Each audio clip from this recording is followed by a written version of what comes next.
Check कर लेना आप एक बार। Hello my students, welcome to target on engineers. प्यारे बच्चों, मेरा नाम है जीडी पांडे और आप लोग पढ़ रहे हैं thermodynamics. Thermodynamics is the beautiful subject of mechanical engineering and we are enjoying all the concepts of thermodynamics regarding जितने भी जेईई एग्जाम्स में जो भी कुछ पूछा सकता है उन सबको कवर करते हुए हम लोग एंजॉय कर रहे हैं सारे कॉन्सेप्ट को। आज का जो कॉन्सेप्ट है वो तो बहुत ही शानदार है, बहुत ही मजेदार है और बहुत ही ज्यादा इंपॉर्टेंट भी है।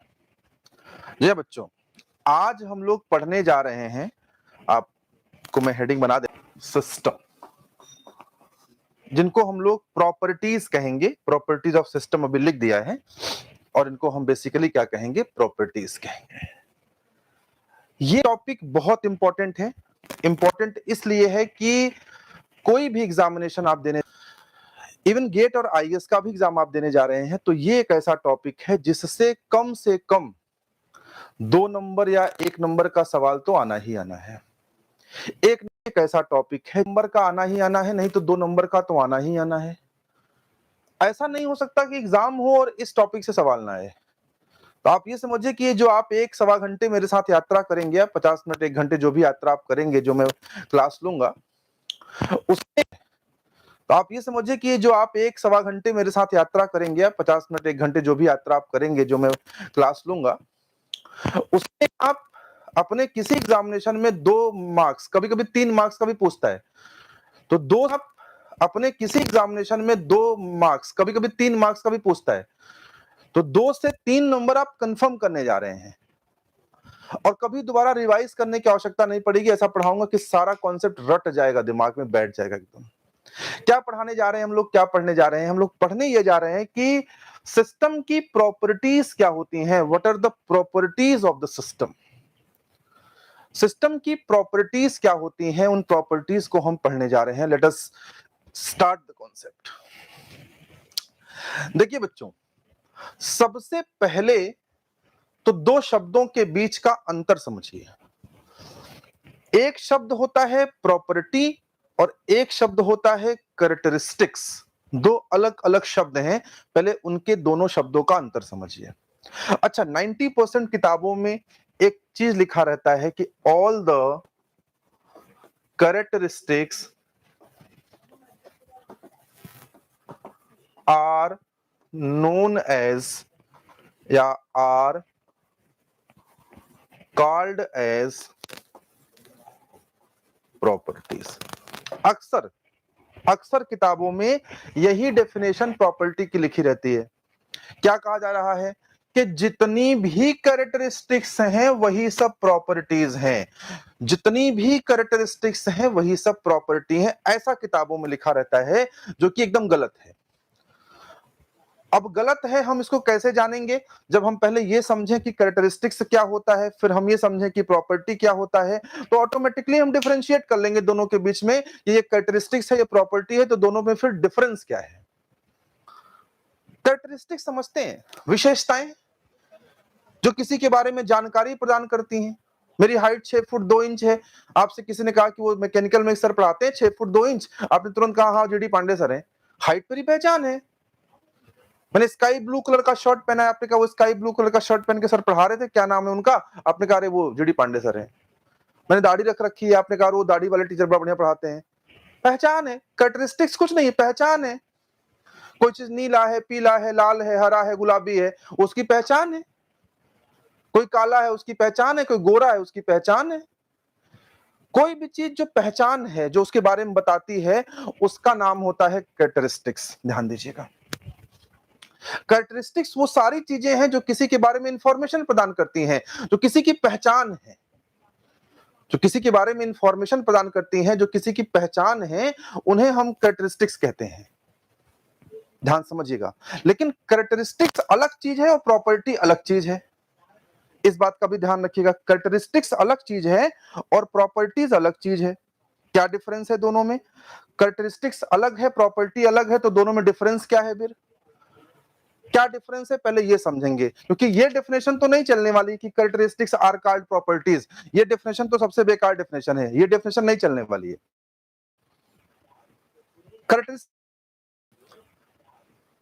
कैरेक्टरिस्टिक्स प्रॉपर्टी हो सकती है, लेकिन होने की उनकी अपनी कुछ शर्तें हैं। सारी कैरेक्टरिस्टिक्स प्रॉपर्टी नहीं हो जाएंगी। All characteristics are not properties. Characteristics वो सारी चीजें होती हैं जो पहचान होती है, रिकॉग्नाइजेशन होती है, इंफॉर्मेशन होती है। किसी सिस्टम की कोई ऐसी चीज जो उसके बारे में इंफॉर्मेशन प्रदान करे, वो उसकी कैरेक्टरिस्टिक्स है। जैसे स्मेल है, सुगंध है, वो कैसा महक रहा है, वो उसकी पहचान है। लेकिन क्या स्मेल प्रॉपर्टी है कि नहीं, अभी इस बात पे प्रश्न चिन्ह है, जानने का प्रयास करेंगे। जैसे टेस्ट है, कोई चीज मीठा है या फिर कोई चीज किसी और तरह का है, कोई चीज मीठा है या कोई चीज किसी और तरह का है, टेस्ट है। जैसे टेस्ट है, टेस्ट कोई चीज मीठा है, कोई चीज तीखा है, कोई चीज नमकीन है, ये उसकी पहचान तो है, उसका कैरेक्टरिस्टिक्स तो है, लेकिन उसकी प्रॉपर्टी है कि नहीं अभी कंफर्म नहीं है। प्रॉपर्टी है कि नहीं जानने का प्रयास करेंगे। कलर है, कोई चीज लाल है, नीला है, पीला है, हरा है, गुलाबी है, अब वो कैरेक्टरिस्टिक्स तो है। कैरेक्टरिस्टिक्स मतलब फर्स्ट ऑफ ऑल हमें यह समझना है कि कैरेक्टरिस्टिक्स क्या है और प्रॉपर्टी क्या है। 90% बुक्स में 90% टीचर्स एक ही बात लिखवाते हैं, all the characteristics are properties. अरे all the characteristics are not the properties, some of the characteristics are properties. ऐसे हैं जो प्रॉपर्टी नहीं हो सकते हैं। So first of all we have to differentiate, we have to separate these two terms कि characteristics क्या है और प्रॉपर्टीज क्या है। Then only we can understand the concept of properties. Property कब समझेंगे, पहले जाने तो कि कैरेक्टरिस्टिक्स और प्रॉपर्टी के बीच का फर्क क्या है। अब पहले मैं आपको समझाता हूं कैरेक्टरिस्टिक्स क्या है। कैरेक्टरिस्टिक्स पहचान है। जैसे प्रेशर, प्रेशर भी कैरेक्टरिस्टिक्स है। आप प्रेशर कुकर में खाना बनाते हैं ना, खाना क्यों बनता है, बिकॉज ऑफ प्रेशर। अगर प्रेशर कुकर में प्रेशर का ही रोल खत्म हो जाए तो खाना नहीं बन पाएगा, तो प्रेशर उसकी एक पहचान है। जैसे टेम्परेचर, टेम्परेचर भी कैरेक्टरिस्टिक्स है। जैसे हम बोलते हैं सन, सूरज, जैसे सन बोलते हैं तो लगता है वेरी हाई टेम्परेचर, तो टेम्परेचर सन की एक पहचान है, तो कैरेक्टरिस्टिक्स है। जैसे हम बोलते हैं वॉल्यूम, समंदर, हमने बोला समंदर, तो समंदर की पहचान क्या है, बहुत बड़ा वॉल्यूम है, वो भी कैरेक्टरिस्टिक्स है। ये सब कैरेक्टरिस्टिक्स है बॉस। जैसे हम बोलते हैं टेस्ट, जैसे हम बोलते हैं स्मेल, जैसे हम बोलते हैं कलर, ये सब भी क्या है, कैरेक्टरिस्टिक्स हैं। ये सब भी क्या है, कैरेक्टरिस्टिक्स हैं। ये सब भी क्या है, कैरेक्टरिस्टिक्स हैं। ये सब कैरेक्टरिस्टिक्स हैं। Anything which is giving some information about the system is called characteristics। लेकिन क्या वो चीज प्रॉपर्टी है कि नहीं, इसके बारे में जानना है। तो आज से जान लीजिए कि हर एक कैरेक्टरिस्टिक्स प्रॉपर्टी नहीं है। हर एक कैरेक्टरिस्टिक्स प्रॉपर्टी नहीं है, केवल वही कैरेक्टरिस्टिक्स प्रॉपर्टीज हैं जो मेजरेबल है, जिनका मेजरमेंट संभव है। किसी सिस्टम का प्रेशर कितना है, तो आपने कहा सर 10 बार, तो मेजरमेंट कर लिया आपने ना। टेम्परेचर कितना है सर 300 केल्विन, आपने मेजरमेंट कर लिया। सर वॉल्यूम कितना है सर 2000 मीटर क्यूब, आपने मेजरमेंट कर लिया ना।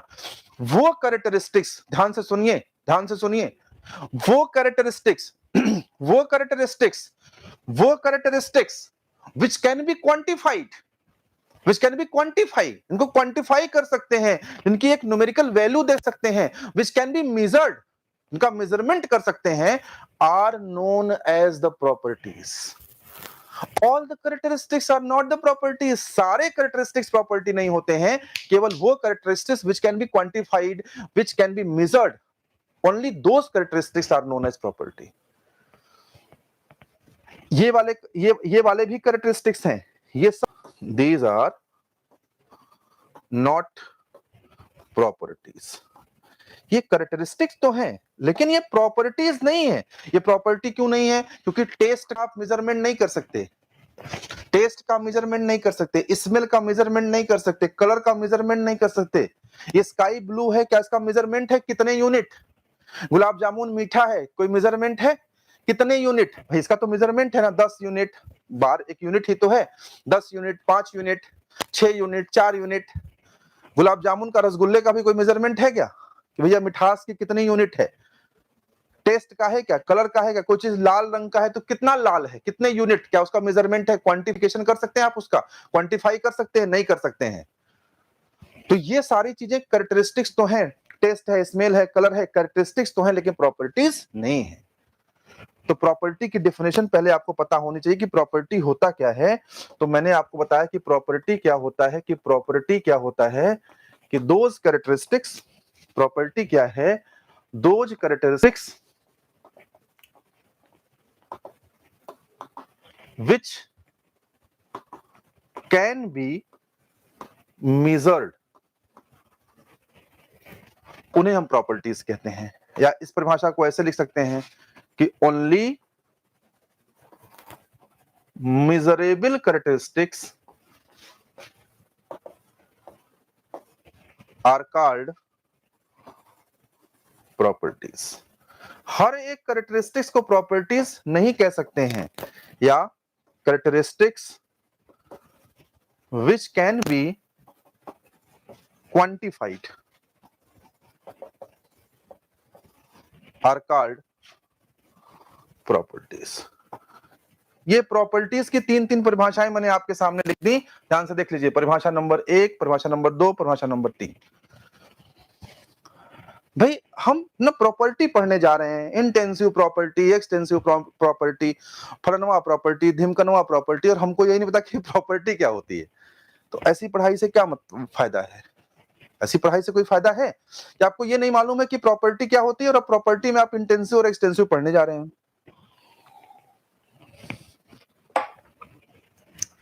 सबसे पहले बेसिक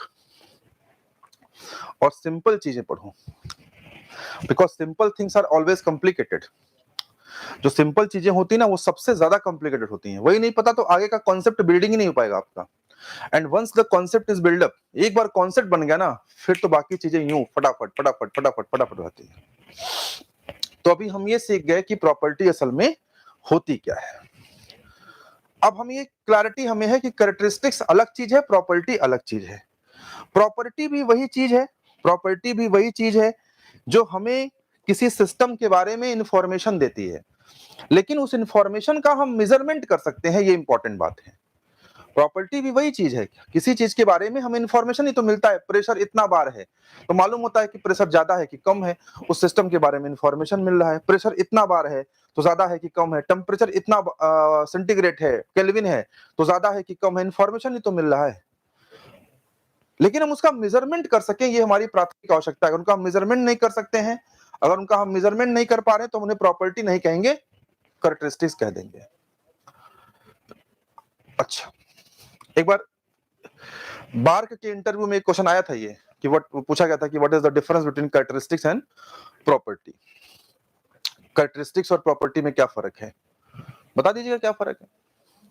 नाउ मैं कुछ प्रॉपर्टीज को यहां आपके सामने लिख दे रहा हूं, कुछ प्रॉपर्टीज को मैं आपके सामने लिख दे रहा हूं, जैसे टेम्परेचर, जैसे प्रेशर, जैसे वॉल्यूम, जैसे काइनेटिक एनर्जी, जैसे पोटेंशियल एनर्जी, जैसे इंटरनल एनर्जी, जैसे इंथैल्पी, जैसे एंट्रोपी, जैसे विस्कोसिटी, जैसे थर्मल कंडक्टिविटी,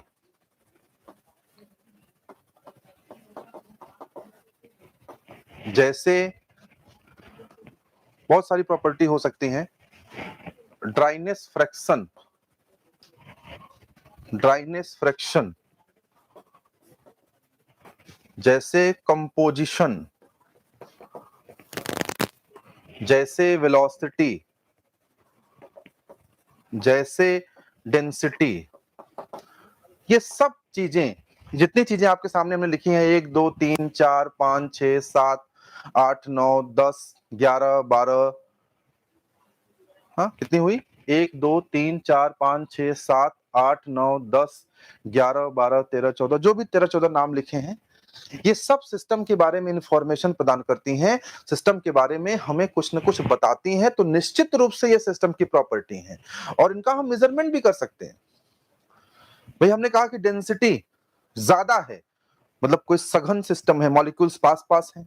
डेंसिटी कम है, डेंसिटी कम है मतलब कोई लाइट लिक्विड है। लेकिन ऐसा नहीं कि सिर्फ लाइट है और डेंस है इतना ही हम जान पा रहे हैं, हमें उसका ना क्वांटिफिकेशन भी है, हम उसका मेजरमेंट भी कर पा रहे हैं, हमारे पास उसकी न्यूमेरिकल वैल्यू भी है। एयर की डेंसिटी कितनी होती है तो हम ये नहीं कहते कि एयर की डेंसिटी कम होती है। एयर की डेंसिटी कितनी होती है तो हम ये नहीं कहते कि एयर की डेंसिटी कम होती है, वाटर की ज्यादा होती है, मरकरी की उससे ज्यादा होती है, हम ऐसा नहीं कहते। हम प्रॉपर न्यूमेरिकल वैल्यू के साथ बात करते हैं कि एयर की डेंसिटी 1.2 होती है, वाटर की डेंसिटी 1000 होती है, मरकरी की डेंसिटी 13600 होती है, केजी पर मीटर क्यूब में बता रहा हूं आपको। तो हम प्रॉपर न्यूमेरिकल वैल्यू की बात करते हैं ना, हमारे पास प्रॉपर नंबर है, न्यूमेरिकल वैल्यू है, क्वांटिफाई कर पा रहे हैं हम उसको, तो इन्हें हम प्रॉपर्टी कह सकते हैं। अब आपने कहा कि सर ये बताइए एग्जामिनेशन में हमसे क्या पूछेगा, सर ये बताइए कि परीक्षा में हमसे क्या पूछेगा, क्या यही पूछेगा कि बताइए ये प्रॉपर्टी है कि प्रॉपर्टी नहीं है, क्या यही पूछेगा क्या? अब इतना अगर आसान कर दे जेई की परीक्षा तो फिर तो हर आदमी जेई बन के बैठ जाएगा, बोलेरो गाड़ी पा जाएगा, तौलिया बिछा वाला। इतना आसान तो नहीं है ना। ये नहीं पूछेगा कि प्रॉपर्टी है कि नहीं, क्या पूछेगा अब उसकी बात करते हैं। एक्चुअली जो प्रॉपर्टी होती है ना उसको हम दो तरह से डिवाइड करते हैं। एक का नाम है इंटेंसिव, इंटेंसिव प्रॉपर्टी, और दूसरे का नाम है एक्सटेंसिव प्रॉपर्टीज। जितनी प्रॉपर्टीज हमने आपको लिखाई हैं एक्चुअली में आपसे ये पूछा जाएगा, जितनी 14-15 लिखी गई हैं आपसे ये पूछेगा कि बताइए इनमें से कौन सी इंटेंसिव है और कौन सी एक्सटेंसिव है। आपको पहचानना पड़ेगा कि निम्न में से कौन सी इंटेंसिव है, which are the following are intensive and which are the following are extensive. तो आपने कहा सर आपने तो वही 14-15 प्रॉपर्टी लिखाई है, तो ये 14-15 जान लेंगे कि कौन सी इंटेंसिव है कौन सी एक्सटेंसिव है तो हमारा काम चल जाएगा, कि हमें कुछ और एक्स्ट्रा सीखना पड़ेगा। 14-15 जान लेंगे तो क्या परीक्षा में यही 14-15 में से आएगा कि और कुछ आएगा? पहली बात तो जो पढ़ा रहा हूं इसी में से आएगा, इसके बाहर कुछ नहीं आएगा, 100% है। और अगर आ भी गया तो पढ़ते पढ़ते इतनी समझ डेवलप हो चुकी होगी आपकी कि आपको जो आएगा उसका भी आंसर आप निकाल ले जाओगे। बात समझ में आ रहा है? तो दो प्रॉपर्टी हम पहले जानेंगे कि असल में इंटेंसिव प्रॉपर्टी क्या है, एक्सटेंसिव प्रॉपर्टी क्या है, और फिर हम छांटना शुरू करेंगे उसमें से कि कौन सी वाली इंटेंसिव है कौन सी वाली एक्सटेंसिव है। सबसे पहले इंटेंसिव वाले को ध्यान से देखिए। इंटेंसिव से निकाल लीजिए इन, इन बाहर निकाल लीजिए और इस इन को बना लीजिए इंडिपेंडेंट, INDEPENDENT। स्पेलिंग सही है ना भाई, चेक कर लेना, अंग्रेजी कमजोर है मेरी। इनको निकाल लिया इंडिपेंडेंट। इंटेंसिव प्रॉपर्टीज वो प्रॉपर्टीज होती हैं, इंटेंसिव प्रॉपर्टीज वो प्रॉपर्टीज होती हैं जो इंडिपेंडेंट होती हैं, जो स्वतंत्र होती हैं, जो फ्री होती हैं, जो डिपेंड नहीं करती हैं। किस पे डिपेंड नहीं करती हैं? मास पर या वॉल्यूम पर। वो प्रॉपर्टीज जो मास और वॉल्यूम पर डिपेंड नहीं करती हैं, independent of mass and volume, या मास ऑब्लिक वॉल्यूम लिख दो। प्रॉपर्टीज जो इंडिपेंडेंट होती हैं, जो इंडिपेंडेंट होती हैं मास और वॉल्यूम पर, जो मास और वॉल्यूम पर डिपेंड नहीं करती हैं, उन्हें हम लोग क्या कहते हैं? इंटेंसिव प्रॉपर्टी कहते हैं। उन्हें हम लोग क्या कहते हैं? इंटेंसिव प्रॉपर्टी कहते हैं। ऐसी प्रॉपर्टीज जो मास पे डिपेंड नहीं करती, वॉल्यूम पे डिपेंड नहीं करती, साइज पे डिपेंड नहीं करती, आप कह सकते हैं, वो इंटेंसिव प्रॉपर्टी है। और वो प्रॉपर्टी जो डिपेंड करती हैं, वो properties which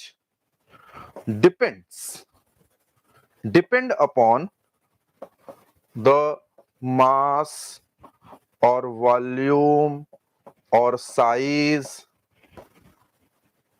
are called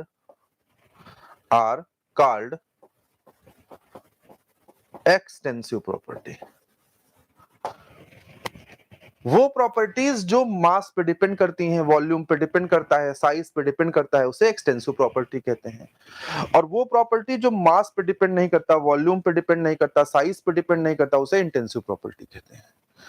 intensive property की परिभाषा क्या है कि वो properties which are independent of the mass, independent of mass or volume or size are known as intensive property. इसकी परिभाषा आगे लिखा भी होगा, बट सिंपल है, मैं आपको समझा दिया। अब हमें छांटना है, हमें छांटना यह है कि निम्न में से कौन सी, इतने सारे प्रॉपर्टीज में से कौन सी डिपेंड नहीं करती है मास पे और कौन सी डिपेंड करती है मास या वॉल्यूम पे। अमूमन लोग रटवा देते हैं कि रट लो, ये इंटेंसिव है, ये एक्सटेंसिव है, ये इंटेंसिव है, ये एक्सटेंसिव है, ये फलनवा है, ये दिमकनवा है। लोग रखते हैं रट लो।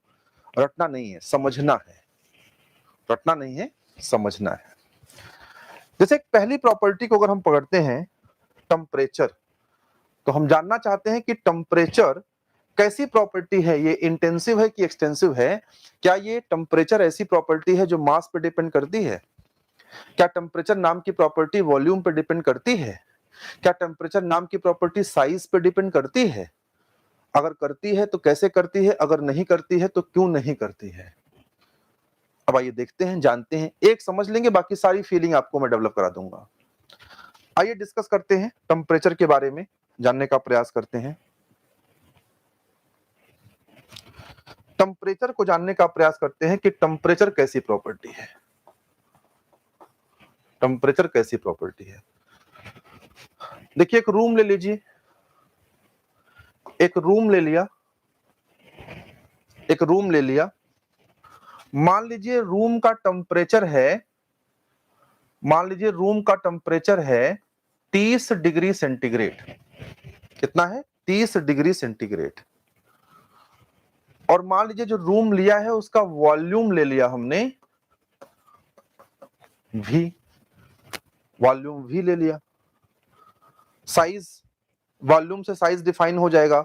हॉलो चीज है तो वॉल्यूम से पकड़ लेते हैं, कोई सॉलिड चीज होती तो मास से पकड़ लेते। तो समझने के लिए हमने वॉल्यूम का इस्तेमाल किया। अब हमें यह पता करना है कि हमारा टेम्परेचर वॉल्यूम पे डिपेंड करता है कि नहीं करता है। अगर टेम्परेचर वॉल्यूम पर डिपेंड कर गया तो फिर वो एक्सटेंसिव हो गया, और अगर टेम्परेचर वॉल्यूम पे डिपेंड नहीं किया तो फिर वो इंटेंसिव हो गया। आइए देखते हैं। जब वॉल्यूम V है तो इसका टेम्परेचर है आपका 30 डिग्री सेंटीग्रेड।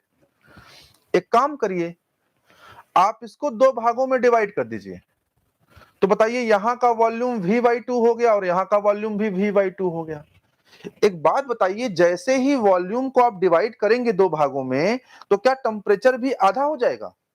वॉल्यूम को जैसे ही आधा कर दिया तो क्या टेम्परेचर भी आधा हो जाएगा? क्या यहां का तापमान, क्या यहां का तापमान 15 डिग्री सेंटीग्रेड हो जाएगा? क्या यहां का तापमान 15 डिग्री सेंटीग्रेड हो जाएगा? जैसे ही आप वॉल्यूम को डिवाइड करेंगे, क्या टेम्परेचर भी हाफ हो जाएगा? जैसे ही वॉल्यूम को हाफ करेंगे, क्या टेम्परेचर भी हाफ हो जाएगा? नहीं साहब, वॉल्यूम को हाफ करने पर भी टेम्परेचर हाफ नहीं होगा। अर्थात वॉल्यूम को हाफ करने पर भी, वॉल्यूम को हाफ करने पर भी टेम्परेचर हाफ नहीं होगा। वॉल्यूम को हाफ करने भी टेम्परेचर हाफ नहीं हुआ, अर्थात टेम्परेचर वॉल्यूम पर डिपेंड नहीं करता। अर्थात temperature does not depends upon volume. बोलो भाई, ये आधा कर दोगे तब भी तापमान तो 30 का 30 रहेगा ना। ये कमरा है, इसमें 20 पे एसी चल रही है, 20 से आधा कर दे तो क्या तापमान आधा आधा हो जाएगा? नहीं, टेम्परेचर तो वही रहेगा ना। तो temperature does not depends upon volume या साइज ऑफ रूम। ये मास पे डिपेंड नहीं करता, वॉल्यूम पे डिपेंड नहीं करता, इसलिए temperature is an intensive. Intensive कौन सी होती है? इंटेंसिव प्रॉपर्टी कौन सी होती है? जो इंडिपेंडेंट होती है, जो डिपेंड नहीं करती है। इसलिए temperature is an intensive property. कैसी प्रॉपर्टी है? इंटेंसिव। अब रटवाते तो यार मामला बढ़िया ना होता, आज रटते कल भूल जाते आप। अब समझा दिया मैंने, डिटेल कर दिया मैंने हर एक चीज को। अब डिटेलिंग से क्या हुआ ना कि अब आपको जिंदगी भर के लिए ये रट गया। अब आपको ये जिंदगी भर के लिए ताउम्र रट गया भैया, कभी भूलेगा नहीं। अपने बेटे को भी आप चाहे तो पढ़ा सकते हैं कि टेम्परेचर इंटेंसिव प्रॉपर्टी है तो क्यों है। समझ पा रहे हैं ना? जब कॉन्सेप्ट की क्लैरिटी है ताउम्र आपको रट जाएगा। अच्छा एक बात और बताइए, जो हाल टेम्परेचर का है वही हाल प्रेशर का भी होगा। क्या हम वॉल्यूम आधा करेंगे तो क्या प्रेशर आधा हो जाएगा? बताइए, क्या हम वॉल्यूम आधा करें तो क्या प्रेशर आधा हो जाएगा? ऐसा थोड़े ना है। तो जो हाल टेम्परेचर का है वही हाल आपका प्रेशर का भी है। तो टेम्परेचर भी इंटेंसिव प्रॉपर्टी है।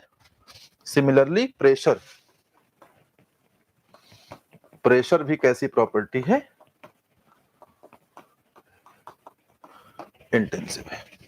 ठीक है ना? तो देखिए एक एक को निपटाना शुरू कर दिया हमने। टेम्परेचर कैसी प्रॉपर्टी आई? मैं यहां लिख दे रहा हूं, इंटेंसिव। प्रेशर कैसी प्रॉपर्टी आई? इंटेंसिव। अब यार वॉल्यूम जो होगा वो वॉल्यूम तो वॉल्यूम पर डिपेंड करेगा। वॉल्यूम तो वॉल्यूम पे डिपेंड करेगा ना। तो जो वॉल्यूम पे डिपेंड करता है वो एक्सटेंसिव होता है। तो वॉल्यूम कैसी प्रॉपर्टी आई? एक्सटेंसिव। अब देखिए आगे लिखा हुआ है kinetic energy, potential energy and internal energy. अब मैं आपको यहां पर एक कॉन्सेप्ट सिखा दे रहा हूं। मैं आपको यहां पे एक कॉन्सेप्ट सिखा दे रहा हूं जो हमेशा याद रखिए कि all forms of energies are extensive. Energy के जितने भी रूप होते हैं, all forms of energies are extensive properties. Energy के जितने भी रूप होते हैं वो सबके सब हमेशा क्या होंगे? एक्सटेंसिव। कोई भी चीज अगर एनर्जी का रूप है या एनर्जी है तो वो एक्सटेंसिव होगा। जैसे काइनेटिक एनर्जी कैसी प्रॉपर्टी है? एक्सटेंसिव। अच्छा काइनेटिक एनर्जी को आप थोड़ा देखें ना, अगर इसको आप, तो काइनेटिक एनर्जी क्या होती है? Half mv square. तो देखिए ना कि काइनेटिक एनर्जी में मास आपको दिख रहा है ना, मास, तो ये मास पे डिपेंड कर रहा है ना। तो इसलिए काइनेटिक एनर्जी कैसी प्रॉपर्टी है? एक्सटेंसिव। सिमिलरली अगर आप पोटेंशियल एनर्जी को देखें, पोटेंशियल एनर्जी mgh, देखिए मास इसमें भी आ गया। पोटेंशियल एनर्जी में भी क्या आ गया? मास आ गया। तो इसको आप क्या कहेंगे? ये भी कैसी प्रॉपर्टी है? एक्सटेंसिव। अब इंटरनल एनर्जी में आपको मास दिख नहीं रहा है, भले इंटरनल एनर्जी में भले आपको मास दिख नहीं रहा है, लेकिन चूंकि दिख इसलिए नहीं रहा है ना क्योंकि अभी आपने इंटरनल एनर्जी पढ़ा ही नहीं है। मैं आपको इंटरनल एनर्जी पढ़ाऊंगा तो वहां प्रूफ करके दिखाऊंगा कि ये इंटेंसिव क्यों है, सॉरी ये एक्सटेंसिव क्यों है। अब आपको अभी इंटरनल एनर्जी कितनी समझ ही नहीं है, इसलिए आपको ये दिख नहीं रहा होगा। भले नहीं दिख रहा है लेकिन एनर्जी का एक रूप है ना, इसलिए ये कैसा है? एक्सटेंसिव। और ये मेरी जिम्मेदारी है कि जब मैं आपको इंटरनल एनर्जी पढ़ाऊंगा तो मैं आपको बकायदा वहां पर प्रूफ करके दिखाऊंगा कि क्यों इसको हम एक्सटेंसिव कह रहे हैं, ये किस प्रकार मास पे डिपेंड कर रहा। तो एनर्जी के जितने भी रूप हैं ये सब एक्सटेंसिव होते हैं। तो जहां पे हमने सारी प्रॉपर्टीज को एक साथ लिखा है, अगर वहां पे जाकर के हम चाहें तो हम लिख सकते हैं किसके किसके ऊपर एक्सटेंसिव? काइनेटिक एनर्जी भी एक्सटेंसिव है, पोटेंशियल एनर्जी भी एक्सटेंसिव है, और इंटरनल एनर्जी में मास दिखा नहीं लेकिन फिर भी वो क्या है? एक्सटेंसिव ही है।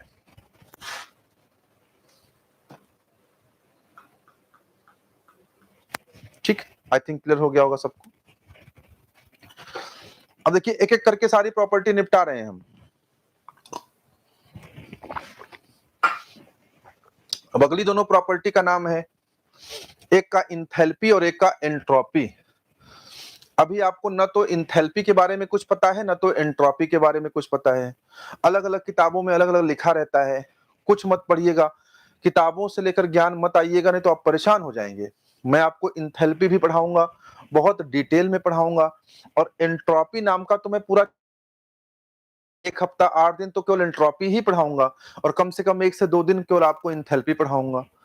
तो कोई डरने की बात नहीं है, कोई समस्या की बात नहीं है, ना तो अभी हमें जानने की कोई जल्दी है। आपसे कोई पूछे कि इंथैल्पी क्या है, एंट्रोपी क्या है, तो आप बोलो सर ने अभी पढ़ाया नहीं है। जब हमारे सर पढ़ाएंगे तो हम आपसे बेटर आपको बताएंगे, फिलहाल नहीं पढ़ाया हमको। लेकिन मैं आपको एक चीज सिखा दूं, एक चीज बता दूं कि इंथैल्पी क्या है, एंट्रोपी क्या है अभी के मामले में। अभी जितना बता रहा हूं सिर्फ उतना जानो बस। इंथैल्पी और एंट्रोपी भी एक प्रकार का एनर्जी ही होता है। आगे देखेंगे किस प्रकार से एनर्जी है ये, लेकिन अभी बता रहा हूं कि ये भी एक प्रकार की एनर्जी ही होती है। कोई आपसे पूछे कि आप जानते हो एंथैल्पी क्या होता है, बोलो देखो हमने अभी 6 क्लास पढ़ी है सर की, जीडी पांडे सर की थर्मोडायनामिक्स की 6 क्लासेस की सहायता से हम ये जान पाए हैं कि एंथैल्पी और एंट्रोपी भी एक तरह का क्या होता है, आपका एक्सटेंसिव एनर्जी ही होता है। इसलिए ये एक्सटेंसिव प्रॉपर्टी है। आगे पढ़ेंगे डिटेल में तो जानेंगे ये एक्सटेंसिव है तो क्यों है, ये इंटेंसिव क्यों नहीं है, सब जानेंगे बहुत डिटेल में, एकदम पोस्टमार्टम कर करके जानेंगे भैया। लेकिन अभी सिंपल सा फंडा है कि इंथैल्पी को चूंकि हम एनर्जी कहते हैं तो ये भी एक्सटेंसिव हो गया, एंट्रोपी को चूंकि हम एनर्जी कहते हैं तो ये भी क्या हो गया, एक्सटेंसिव हो गया। ठीक है ना। अगली प्रॉपर्टी की तरफ आगे बढ़ते हैं, विस्कोसिटी। विस्कोसिटी की तरफ आगे बढ़ते हैं। विस्कोसिटी क्या है? विस्कोसिटी माने शांता। विस्कोसिटी मतलब फ्लो होने की एबिलिटी, बहने का गुण। पानी इजिली फ्लो करता है, मरकरी मुश्किल से फ्लो करता है, एयर और इजिली फ्लो करता है। अब एक बात बताइए, अगर हम पानी ले लें, इस पानी की कुछ विस्कोसिटी होगी, 1 पॉइस 2 पॉइस कुछ तो होती है। जब फ्लूइड पढ़ेंगे तो वहां जानेंगे कि विस्कोसिटी क्या होती है, पानी की विस्कोसिटी कितनी होती है, 1 सेंटीपॉइस होती है, क्यों होती है 1 सेंटीपॉइस, क्या होता है ये 1 सेंटीपॉइस, बट कुछ तो होती है, 1 2 3 4 विस्कोसिटी तो होती है, और इसके जो बहने का गुण है यही विस्कोसिटी है। अब एक बात बताइए, इसका हम कम मास लें या ज्यादा मास लें, क्या इसके फ्लो होने के स्टाइल में फर्क आ जाएगा क्या? अगर ये तेजी से फ्लो कर रहा है, धीमे फ्लो कर रहा है, गाढ़ा होके बह रहा है, पतला होके बह रहा है, क्या ये मास पे डिपेंड करेगा क्या? मास पे थोड़ी डिपेंड करेगा, उसकी वो तो प्रॉपर्टी फिक्स ही रहेगी, चाहे कम लीजिए चाहे ज्यादा लीजिए। यानी कि ये मास पे डिपेंड नहीं करता, इसलिए कैसी प्रॉपर्टी है, इंटेंसिव। इंटेंसिव। थर्मल कंडक्टिविटी भी क्या है, इंटेंसिव। अरे भाई एल्युमिनियम का वायर लीजिए, पतला वायर लीजिए चाहे मोटा वायर लीजिए, अगर वो ऊष्मा का सुचालक है, थर्मल कंडक्टिविटी है, उसमें इलेक्ट्रिसिटी फ्लो कर सकता है, तो ऐसा थोड़ा ना कि कम मोटे वायर में थर्मल इलेक्ट्रिसिटी जाएगा, पतले वायर में इलेक्ट्रिसिटी नहीं फ्लो होगा, ऐसा थोड़े ना है, वो मास पे थोड़ा डिपेंड करेगा। तो थर्मल कंडक्टिविटी भी आपकी क्या है, इंटेंसिव प्रॉपर्टी है। अब बात करते हैं ड्राइनेस फ्रैक्शन के बारे में। देखिए ड्राइनेस फ्रैक्शन क्या होता है, ड्राइनेस फ्रैक्शन के बारे में जरा समझते हैं कि ड्राइनेस फ्रैक्शन किस प्रकार की प्रॉपर्टी होती है। देखिए ड्राइनेस फ्रैक्शन होता क्या है, मैं आपको बताऊं, जब मैं आपको एक चैप्टर पढ़ाऊंगा प्रॉपर्टी ऑफ स्टीम, तो वहां मैं आपको ड्राइनेस फ्रैक्शन पढ़ाऊंगा। प्रॉपर्टी ऑफ स्टीम में क्या पढ़ाऊंगा मैं आपको, ड्राइनेस फ्रैक्शन में आपको पढ़ाऊंगा प्रॉपर्टी ऑफ स्टीम के अंतर्गत। ये ड्राइनेस फ्रैक्शन किस चिड़िया का नाम है, थोड़ा समझ लेते हैं। देखिए ड्राइनेस फ्रैक्शन क्या होता है, ये स्टीम की क्वालिटी को बताता है, क्वालिटी ऑफ स्टीम को डिफाइन करता है। आपसे कोई पूछे ड्राइनेस फ्रैक्शन क्या होता है तो बताना कि स्टीम की क्वालिटी को बताता है। होता क्या है, जब हम स्टीम बनाते हैं, जब हम स्टीम बनाते हैं तो स्टीम में कुछ तो गैसियस पार्टिकल हो गए, ये हमारा स्टीम हो गया, लेकिन इसमें बहुत सारे पार्टिकल ऐसे होते हैं जो वाटर के पार्टिकल होते हैं, मिले होते हैं। अब जब किसी गैस में वाटर के पार्टिकल मिले होंगे ना, तो क्या वो स्टीम अच्छा होगा? किसी स्टीम में वाटर के वेपर मिले होंगे तो क्या वो स्टीम अच्छा होगा? अगर वाटर के वेपर मिले हुए हैं, उस स्टीम को आप भेज देंगे कहीं पर पावर प्लांट में टरबाइन के पास, तो टरबाइन का जो ब्लेड होता है उसमें कोरोजन हो जाएगा, कोरोड कर जाएगा, जंग लग जाएगा पानी से। समझ पा रहे हैं ना? तो अगर पानी का पार्टिकल ज्यादा है तो खराब स्टीम होगा, उसकी क्वालिटी खराब होगी। अगर वाटर पार्टिकल कम है तो वो अच्छी स्टीम होगी, तो उसकी क्वालिटी अच्छी होगी। तो ड्राइनेस फ्रैक्शन एक सूचकांक है, एक इंडेक्स है, एक तरीके से कह सकते हैं, एक इंडेक्स चाहे ना भी कहें, मतलब एक वैल्यू प्रदान करता है कि आपकी क्वालिटी कैसी है, कितना इसमें वो है, वाटर पार्टिकल है और कितना इसमें वेपर पार्टिकल है। तो ये क्वालिटी को बताता है। अब मान लीजिए क्वालिटी को बता दिया, मान लीजिए बताया कि भैया आप में यहाँ पर 90%, मान लीजिए यहाँ बता दिया कि आप में यहाँ पे केवल 5% वाटर का पार्टिकल है, ओनली 5%, तो अच्छी स्टीम है भाई। अब इसकी क्वालिटी तो सेट हो गई ना कि 5% वाटर पार्टिकल है, ये क्वालिटी है इसकी, इट्स अ गुड क्वालिटी। मान लो हम कहते हैं कि गुड क्वालिटी की स्टीम हो गई।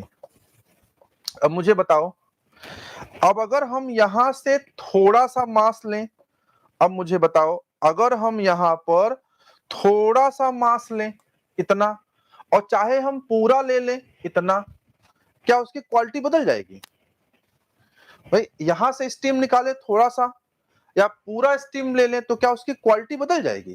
क्वालिटी थोड़ी बदल जाएगी। आपके घर में सब्जी बनी हुई है, अब एक छोटी सी कटोरी में सब्जी निकाला और चाहे पूरी कढ़ाई में सब्जी खाया, सब्जी की क्वालिटी थोड़ी बदल जाएगी। अगर सब्जी स्वादिष्ट है तो छोटी सी कटोरी में भी स्वादिष्ट आएगा, पूरी कढ़ाई में खाने में भी स्वादिष्ट आएगा। और सब्जी गंदी बनी है, नमक ज्यादा पड़ गया है, तीखा ज्यादा हो गया है, सड़ा आलू है, तो छोटी सी कटोरी में भी सब्जी खराबी आएगा और पूरे कढ़ाई की सब्जी भी खराबी आएगी। तो क्वालिटी जो होता है ना, वो मास और वॉल्यूम पे डिपेंड नहीं करता। अगर ये पानी खराब है, ये पानी बासी पानी है 5 दिन का, तो ऐसा थोड़ी कि इसका बोतल में पिएंगे तो क्वालिटी अच्छी रहेगी और गिलास से पिएंगे तो क्वालिटी खराब रहेगी। चाहे बोतल में निकाले चाहे ग्लास में, क्वालिटी पे कोई फर्क थोड़ी पड़ेगा। तो क्वालिटी चीज ही ऐसी है जो कभी भी एक्सटेंसिव नहीं हो सकती है, बल्कि हमेशा वो इंटेंसिव होती है, मास और वॉल्यूम पे डिपेंड नहीं करती है। यानी यहां पर हमें क्या लगाना चाहिए, यहां हमें क्या लगाना चाहिए कि ड्राइनेस फ्रैक्शन कैसी प्रॉपर्टी है? इंटेंसिव। कंपोजिशन भी आपकी इंटेंसिव प्रॉपर्टी है। कंपोजिशन समझते हैं? कंपोजिशन मतलब संरचना। जैसे H2O का पानी का जो कंपोजिशन है, थोड़ा सा पानी लोगे चाहे ज्यादा पानी लोगे, उसका कंपोजिशन थोड़ा चेंज हो जाएगा, उसकी संरचना थोड़ी चेंज हो जाएगी। तो कंपोजिशन भी आपकी इंटेंसिव प्रॉपर्टी है। अब दो बचे हैं, वेलोसिटी और डेंसिटी। डेंसिटी पे हम बात करेंगे अलग से, पहले वेलोसिटी की बात करते हैं। वेलोसिटी बहुत कम पूछता है कि इंटेंसिव है कि एक्सटेंसिव है। मैं आपको बता दे रहा हूं कि वेलोसिटी क्या है, वो भी एक इंटेंसिव प्रॉपर्टी है। जैसे एक आदमी दौड़ रहा है, अब वो जब आदमी दौड़ रहा है तो ऐसा थोड़े है कि उसका ऊपर का हिस्सा का जो मास है उसकी वेलोसिटी अलग है, बीच वाले हिस्से की वेलोसिटी अलग है, नीचे वाले हिस्से की वेलोसिटी अलग है। मास पे डिपेंडेंसी थोड़े ना है। वो दौड़ रहा है तो उस पूरे सिस्टम की वेलोसिटी तो सेम ही होती है ना। तो वेलोसिटी मास पे डिपेंड नहीं करती है, इसलिए हम इसे इंटेंसिव कह देते हैं। सब देखो हमने जान लिया, केवल एक बचा है जिसका नाम है डेंसिटी। सर डेंसिटी को क्यों नहीं जान रहे हैं? जानेंगे, डेंसिटी को भी जानेंगे। कब जानेंगे सर? अभी जानेंगे, इसी क्लास में जानेंगे। अब आइए पता लगाते हैं कि डेंसिटी कैसी प्रॉपर्टी है, इंटेंसिव है कि एक्सटेंसिव है।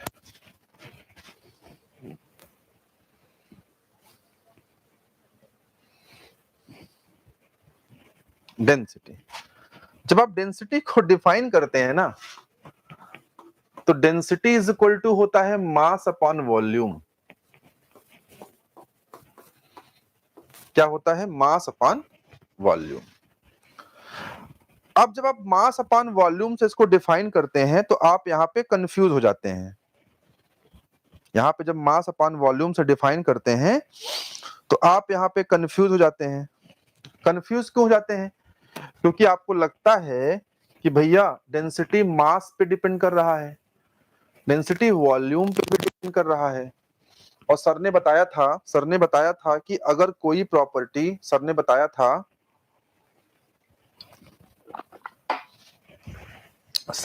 था कि अगर कोई भी प्रॉपर्टी मास पे डिपेंड करती है तो वो एक्सटेंसिव होती है, वॉल्यूम पे डिपेंड करती है तो वो एक्सटेंसिव होती है। ये तो मास पे भी डिपेंड कर रही है, वॉल्यूम पे भी डिपेंड कर रही है। ये तो घोर एक्सटेंसिव होनी चाहिए, जबरदस्त एक्सटेंसिव होनी चाहिए, जबकि ऐसा नहीं है। डेंसिटी आपकी एक्सटेंसिव प्रॉपर्टी नहीं है, बल्कि डेंसिटी आपकी इंटेंसिव प्रॉपर्टी है। कैसी प्रॉपर्टी है? इंटेंसिव। क्यों इंटेंसिव है? देखिए, मास इसको एक्सटेंसिव बना रहा है, तो वॉल्यूम इसकी एक्सटेंसिवनेस को निकाल दे रहा है, जिसके कारण ये क्या बन जा रहा है? इंटेंसिव। इस बात को समझिएगा। डिवाइड में है ना, मल्टीप्लाई में थोड़े ना है। डिवाइड का मतलब होता है क्या? चीजों को निकाल देना। मास ने डेंसिटी को एक्सटेंसिव बनाया, तो वॉल्यूम ने निकाल करके उसकी एक्सटेंसिवनेस खत्म कर दी, इसलिए ये इंटेंसिव प्रॉपर्टी है। और यहां से एक लर्निंग भी आपको मिला कि मास भी एक्सटेंसिव और वॉल्यूम भी एक्सटेंसिव। यहां से लर्निंग ये मिला कि अगर हम लिखना चाहें तो लिख सकते हैं कि ratio of two extensive property, ratio of two extensive property is always an intensive. अगर दो एक्सटेंसिव प्रॉपर्टी का हम रेशियो ले लें ना, अगर दो एक्सटेंसिव प्रॉपर्टी का हम रेशियो ले लें तो वो इंटेंसिव बन जाता है। कोई भी दो एक्सटेंसिव प्रॉपर्टी ले लीजिए, जैसे उनका अनुपात निकालेंगे, रेशियो निकालेंगे, इट बिकम्स इंटेंसिव। तो डेंसिटी से एक लर्निंग भी हमें मिली कि ratio of two extensive property is always known as intensive property. तो डेंसिटी एक इंटेंसिव प्रॉपर्टी है। ठीक है भाई, चलिए। तो इंटेंसिव एक्सटेंसिव प्रॉपर्टीज को छांटने का तरीका आई थिंक आपको क्लियर हो गया होगा। हमने ऑलमोस्ट सारी चीजें डिटेल में बता दी हैं। अब कुछ नई चीजों को लेकर के आगे बढ़ते हैं। एक कॉन्सेप्ट होता है, प्रॉपर्टीज में ही एक कॉन्सेप्ट होता है, एक कॉन्सेप्ट होता है जिसको हम लोग बोलते हैं स्पेसिफिक प्रॉपर्टीज। क्या बोलते हैं? Specific properties. ये स्पेसिफिक प्रॉपर्टीज क्या है? थर्मोडायनामिक्स में किसी चीज का अगर आपको स्पेसिफिक प्रॉपर्टी निकालना है तो आपको उसे, उस चीज को मास से डिवाइड कर देना रहता है। यानी स्पेसिफिक प्रॉपर्टीज क्या होती हैं? पर यूनिट मास। ये पर यूनिट मास पे डिफाइन होने वाली प्रॉपर्टी होती है। पर यूनिट मास का मतलब है मास से डिवाइड कर देना है। एग्जांपल के तौर पे मैं आपको समझाऊं, जैसे काइनेटिक एनर्जी लिखा है ना, अब अगर हम लिख दें स्पेसिफिक काइनेटिक एनर्जी, कुछ आपको अलग नहीं करना है। आपको स्पेसिफिक काइनेटिक एनर्जी का मतलब है काइनेटिक एनर्जी बटे मास। ठीक है सर, जान गए? ठीक है सर, जान गए कि स्पेसिफिक काइनेटिक एनर्जी क्या होती है, समझ गए। लेकिन सर आप इससे समझाना क्या चाह रहे हैं ये नहीं जान पाए। अब क्या समझाना चाह रहे थे? अब देखना मैजिक होगा क्रिएट। अब जरा काइनेटिक एनर्जी को देखो। Kinetic energy half mv square होता है, और स्पेसिफिक काइनेटिक एनर्जी जरा निकालो तो स्पेसिफिक काइनेटिक एनर्जी कितना हो जाएगा? हाफ mv स्क्वायर बटे m, m से m कट गया, हाफ v स्क्वायर आ गया। दोनों की तुलना करो जरा। इसमें देखो मास का टर्म अभी भी मिल रहा है, काइनेटिक एनर्जी में मास का टर्म है, लेकिन स्पेसिफिक काइनेटिक एनर्जी से मास का टर्म गायब हो गया। यानी उसकी मास की डिपेंडेंसी खत्म हो गई, और मास की डिपेंडेंसी खत्म हो गई मतलब स्पेसिफिक काइनेटिक एनर्जी अब मास पे डिपेंड नहीं करता। और अगर अब ये मास पे डिपेंड नहीं करता तो ये कौन सी प्रॉपर्टी हो गया? इंटेंसिव। जबकि काइनेटिक एनर्जी तो अभी भी कैसा प्रॉपर्टी है? मास पे डिपेंड कर रहा है, एक्सटेंसिव है। सीखने को यह मिला कि किसी भी प्रॉपर्टी के पहले अगर आप स्पेसिफिक लगा देंगे ना, तो पर यूनिट मास है, मास से डिवाइड होकर के मास उससे निकल जाएगा और वो एक्सटेंसिव से इंटेंसिव बन जाएगा। किसी भी एक्सटेंसिव प्रॉपर्टी को अगर आप स्पेसिफिक बनाएंगे देन इट बिकम्स इंटेंसिव। ठीक है ना? तो क्या हमने सीखा? हमने ये सीखा कि all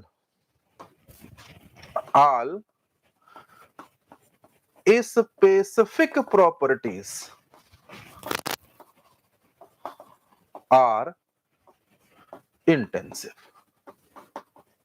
कहीं भी स्पेसिफिक वर्ड लग भर जाए, कुछ सोचना ही नहीं है, उसके बाद सीधे नीचे लिख देना है कि स्पेसिफिक लगा था इसलिए टिक मारा इंटेंसिव। कभी गलत नहीं होगा, कभी गलत नहीं होगा। कोई भी स्पेसिफिक प्रॉपर्टी हो, कुछ भी लिखा हो, specific kinetic energy, specific potential energy, specific enthalpy, specific entropy, specific internal energy, कुछ भी लिखा हो यार, कोई टेंशन की बात ही नहीं है। आपको क्या देखना है? केवल और केवल specific specific specific specific specific. यहां कंक्लूजन ड्रॉ करना है कि ऑल आर इंटेंसिव। ये सबके सब इंटेंसिव हैं, और कुछ देखना ही नहीं आगे क्या लिखा है। स्पेसिफिक जीडी पांडे लिखा है तब भी टिक मार दो इंटेंसिव, स्पेसिफिक देखा टिक मारा, आगे बढ़े। तो इस तरह की प्रॉपर्टीज को भी आपको डिफाइन करना आ गया कि स्पेसिफिक प्रॉपर्टीज हमेशा क्या होती हैं? इंटेंसिव होती हैं। अब पीडीएफ में हमने क्या लिख रखा है थोड़ा उसके बारे में देख लेते हैं। कोई पॉइंट छूट तो नहीं रहा है, चेक कर लेते हैं। देखिए, टाइप्स ऑफ प्रॉपर्टीज के बारे में लिखा है कि दो तरह की प्रॉपर्टी होती हैं, इंटेंसिव और एक्सटेंसिव। इंटेंसिव क्या होती है? मैंने आपको बता ही दिया कि इंडिपेंडेंट ऑफ मास, और एक्सटेंसिव क्या होती हैं? डिपेंडेंट ऑफ मास, ये एक्सटेंसिव होती हैं। इसके बाद क्या लिखा हुआ है कि एग्जाम्पल, वही सारे एग्जाम्पल, टेम्परेचर, प्रेशर, वॉल्यूम, मास। मास भी एक्सटेंसिव होगा, मास भी तो लेंथ पे डिपेंड करेगा ना, मास तो मास पे डिपेंड करेगा। लेंथ भी एक्सटेंसिव होगा, लंबाई अधिक होगी तो मास बढ़ेगा, मास पे डिपेंड करेगा। Entropy, enthalpy, kinetic, potential, internal energy, thermal conductivity, viscosity, composition, dryness, friction, velocity, सब सेम टू सेम है, सब पढ़ा चुका हूं मैं, बता चुका हूं मैं, कोई टेंशन की बात नहीं है। Ratio of two extensive property, दो एक्सटेंसिव प्रॉपर्टी का जो रेशियो होता है वो हमेशा इंटेंसिव प्रॉपर्टी होता है, बता चुका हूं। All extensive property per unit mass are considered as intensive property. Extensive property per unit mass is called specific property. ये बात भी मैं आपको बता चुका हूं, कोई समस्या वाली बात नहीं है। The change in property depends only on the end states of the system irrespective of the path followed by the system. Properties are point function and differential of point function are exact or perfect differential. The cyclic integral of any property is 0. dp is 0 where p is the property. Intensive properties are not cumulative while extensive property are cumulative with this. ठीक है, आइए समझते हैं बाकी चीजें क्या लिखी हुई हैं। इस पॉइंट को बहुत विशेष ध्यान से समझते हैं। क्या कहा जा रहा है? कह रहा है the change in the property depends only on the state of the system irrespective of the path followed by the system. Properties are point function and differential of point function are exact differential और perfect differential। देखिए, properties के बारे में एक चीज आप और जान लीजिए, जो प्रॉपर्टीज मैंने आपको पढ़ाया इंटेंसिव एक्सटेंसिव तो आप जान ही गए। प्रॉपर्टीज के बारे में एक चीज और आप जानिए, प्रॉपर्टीज को हमेशा आप कहेंगे कि ये पॉइंट फंक्शन है, या यूं कहेंगे कि जो पॉइंट फंक्शन है ना वही प्रॉपर्टी होगा, ये पाथ फंक्शन नहीं है। These are not path function। Properties हमेशा क्या होती हैं? Point function. पॉइंट फंक्शन का मतलब समझिए, जैसे मान लीजिए यहां पर हमने एक पीवी डायग्राम ड्रॉ कर दिया। पीवी डायग्राम जैसे आप एक्स वाई नहीं ड्रॉ करते थे बचपन में, आप यहाँ पे एक्स लेते थे, यहाँ वाई लेते थे, वैसे हमने पीवी डायग्राम ड्रॉ कर दिया। अब मान लीजिए हम यहां पर हैं, किसी अवस्था यहां पर है पॉइंट ए पर। अब मुझे एक बात बताइए, पॉइंट ए पर क्या पी की कुछ वैल्यूज है? चलो मान लेते हैं 2 बार है। क्या पॉइंट ए पर v की कुछ वैल्यूज है, मान लेते हैं 4 मीटर क्यूब है, ठीक है ना। अब ध्यान से समझिएगा, हमारा सिस्टम किसी एक रास्ते से होता हुआ, यहां से होता हुआ, इस पाथ से होता हुआ ए पे पहुंचा। हमारा सिस्टम किसी पाथ से होता हुआ, इस पाथ से होता हुआ ए पे पहुंचा। मान लो ये पाथ 1 है। कोई दूसरे पाथ से जाए, let us suppose this is the path 2। कोई तीसरे पाथ से जाए, let us suppose this is the path 3। कोई किसी चौथे पाथ से जाए, let us suppose this is the path 4। एक बात बताइए, अलग अलग पाथ से लोग जा रहे हैं, लेकिन अल्टीमेटली जब वो यहां पहुंच रहे हैं, इस पॉइंट पे पहुंच रहे हैं, पॉइंट ए पर पहुंच रहे हैं, तो अल्टीमेटली पॉइंट ए पर प्रेशर की वैल्यू 2 बार है और वॉल्यूम की वैल्यू 4 मीटर क्यूब है। आप किसी भी पाथ से आइए, लेकिन जब आप पॉइंट ए पे पहुंच जा रहे हैं तो क्या प्रेशर की वैल्यू बदल रही है? नहीं। क्या वॉल्यूम की वैल्यू बदल गई? नहीं। यानी प्रेशर और वॉल्यूम प्रॉपर्टीज हैं, और प्रॉपर्टीज हमेशा क्या होती हैं बच्चों? Point function. ये पॉइंट पे डिपेंड करती हैं, ये पाथ पर डिपेंड नहीं करती हैं। ये पाथ पर डिपेंड नहीं करती हैं। तो आप प्रॉपर्टीज के बारे में एक चीज जान लीजिए कि प्रॉपर्टीज आर पॉइंट फंक्शन। ये पॉइंट फंक्शन है। दीज आर और properties are not path functions. ये भी समझिए कि पॉइंट फंक्शन है और ये पाथ फंक्शन नहीं है। ये पॉइंट फंक्शन है और ये पाथ फंक्शन नहीं है। properties does not depend upon path followed by the system. System किस पाथ को फॉलो कर रहा है ना, प्रॉपर्टी से उससे कोई मतलब ही नहीं है। प्रॉपर्टी को सिर्फ मतलब है पॉइंट फंक्शन से, वो किस पॉइंट पे है बस। और चूंकि ये पॉइंट फंक्शन है, इसलिए इसको हम बोलते हैं ये एग्जैक्ट डिफरेंशियल होती हैं। क्या होता है ये? एग्जैक्ट डिफरेंशियल, या इसको हम परफेक्ट डिफरेंशियल भी बोलते हैं।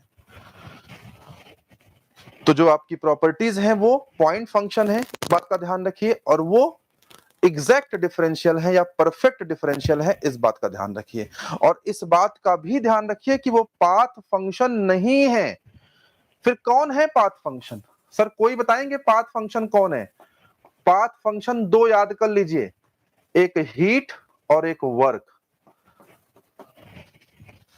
सर प्रॉपर्टी तो समझ में आ गया कि वो पॉइंट फंक्शन क्यों है, क्योंकि वो पाथ पर डिपेंड नहीं कर रही है। इस वाले फिगर से समझ में आ गया सर, किसी पाथ से जा रहे हैं, पॉइंट पे ही डिपेंड कर रही है, 2 बार और 4 मीटर क्यूब भी मिल रहा है। तो पॉइंट फंक्शन क्यों है, प्रॉपर्टी समझ में आ गया। लेकिन heat and work path function क्यों है, ये समझ में नहीं आया, ये बाद में समझ में आएगा जब हीट और वर्क आपको और डिटेल में पढ़ाऊंगा। ठीक है, तो प्रॉपर्टी के बारे में 1-2 बातें और मालूम हुई कि प्रॉपर्टी पॉइंट फंक्शन होता है, इसे एग्जैक्ट डिफरेंशियल या परफेक्ट डिफरेंशियल कहते हैं। प्रॉपर्टी पाथ फंक्शन नहीं होता है, वो पाथ से उसको मतलब नहीं है कि पाथ कहां पर है, वो सिर्फ और सिर्फ पॉइंट से मतलब है। पाथ फंक्शन कौन होता है? हीट और वर्क होते हैं। क्यों हीट और वर्क पाथ फंक्शन है, उसको आगे जानेंगे, अभी नहीं। फिर हम आते हैं अपने पीडीएफ में। ये वाला पॉइंट हमने आपको समझा दिया। सेकंड पॉइंट क्या कहा जा रहा है? Cyclic integral of any property is 0। किसी प्रॉपर्टी का साइक्लिक इंटीग्रल ले लेंगे तो 0 आएगी। जैसे मान लीजिए कोई प्रॉपर्टी है, अगर उसका हमने साइक्लिक इंटीग्रल ले लिया तो उसकी वैल्यू क्या हो जाएगी? 0 हो जाएगी। किसी भी प्रॉपर्टी का जो साइक्लिक इंटीग्रल है वो क्या हो जाएगा? 0 हो जाएगा। Cyclic integral of any property is 0। देखिए cyclic integral of any property 0 क्यों कहा जा रहा है? जैसे मान लीजिए फिर हमने ले लिया वो साइक्लिक इंटीग्रल, वही वाला पॉइंट ले लेते हैं, ए पॉइंट। अब एक बात बताइए, यहाँ पे प्रेशर मान लीजिए 2 बार है, यहाँ वॉल्यूम मान लीजिए 4 मीटर क्यूब है, यहाँ P डिफाइन है, यहाँ V डिफाइन है। साइक्लिक इंटीग्रल 0 क्यों होता है? क्योंकि मान लीजिए यहां से चले हम और साइकिल में घूमते हुए फिर यहीं आ गए, हम घूम के फिर यहीं आ गए। जब घूम के हम यहाँ आ गए, दोबारा हम घूम के यहाँ आ गए, तो बताइए यहाँ की वैल्यू तो फिर P बराबर 2 बार ही मिली ना, V बराबर 4 मीटर क्यूब ही मिली ना। तो साइक्लिक इंटीग्रल चेंजेस तो कुछ हुआ ही नहीं, इसलिए साइक्लिक इंटीग्रल किसी भी प्रॉपर्टी का 0 होता है। यहाँ P को प्रेशर मत समझिएगा, ये कोई भी प्रॉपर्टी है, किसी भी प्रॉपर्टी का जो साइक्लिक इंटीग्रल होता है वो 0 होता है, क्योंकि घूम के फिर हम वहीं आ जाते हैं और हमारी वैल्यू मेंटेन रहती है। जबकि वर्क में ऐसा नहीं होगा। फिर सर वर्क में कैसा होगा? देखेंगे कैसा होगा। हीट में ऐसा नहीं होगा, फिर सर हीट में कैसा होगा? देखेंगे कैसा होगा। पहले इसको तो जान लें।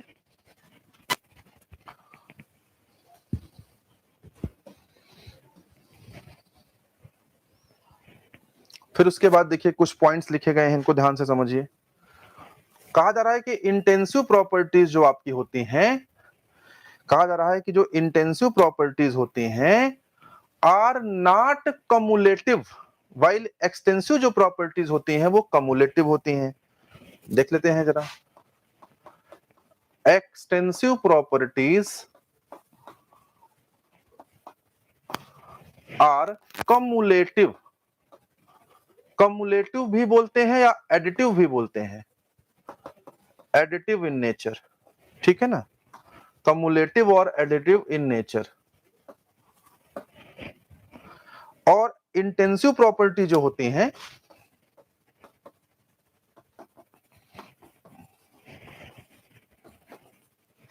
आर नॉट कम्युलेटिव, कम्युलेटिव या फिर एडिटिव इनको भी बोल सकते हैं। ये मसला क्या है, कम्युलेटिव और एडिटिव का मसला क्या है समझिए जरा, पूरे बात को समझा रहा हूं। जैसे मान लीजिए आपने कोई रूम ले लिया, यहां पर कोई रूम है, ये कोई रूम है। अब देखिए इस रूम को अगर हम टुकड़ों में बांट दें या किसी चीज को हम बांट दें, चलो रूम को 3 हिस्सों में बांट देते हैं मान लो, तो देखो ये वॉल्यूम का V1 हिस्सा हुआ, ये V2 हिस्सा हुआ, ये V3 हिस्सा हुआ। टोटल वॉल्यूम कैसे निकालोगे? टोटल वॉल्यूम लिखोगे V1 plus V2 plus V3 लिखोगे ना। देखो जोड़ना पड़ रहा है तब टोटल निकल रहा है, ऐसा नहीं है कि V1 V2 V3 आपस में बराबर है, ऐसा नहीं है, तीनों को जोड़ करके निकाल रहे हो। इसे मैथमेटिक्स में कम्युलेटिव कहते हैं, कम्युलेटिव या एडिटिव, यानी ऐड करके तब हमको टोटल मिला। अब बताओ जरा, इस रूम का टेम्परेचर है 30 डिग्री सेंटीग्रेड, इस रूम का टेम्परेचर है 30 डिग्री सेंटीग्रेड। बताओ क्या यहाँ का अलग होगा, यहाँ का अलग होगा, यहाँ का अलग होगा? अगर रूम का टेम्परेचर 30 है तो क्या यहाँ का 10 होगा, यहाँ का 10 होगा, यहाँ का 10 होगा? ऐसा होगा क्या? नहीं। 30 है तो यहाँ का 10 होगा, यहाँ का 10 होगा, यहाँ का 10 होगा, ऐसा नहीं होगा, बल्कि यहाँ का भी 30 होगा, यहाँ का भी 30 होगा, यहाँ का भी 30 होगा। यानी यहाँ T1 बराबर T2 बराबर T3 होगा। तो ये एडिटिव नहीं है, टोटल भी वही है जो कि इंडिविजुअल का भी वही है।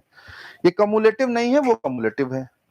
तो एक्सटेंसिव प्रॉपर्टी वॉल्यूम देखिए कम्युलेटिव है, और इंटेंसिव प्रॉपर्टी आपका ये टेम्परेचर देखिए कम्युलेटिव नहीं है।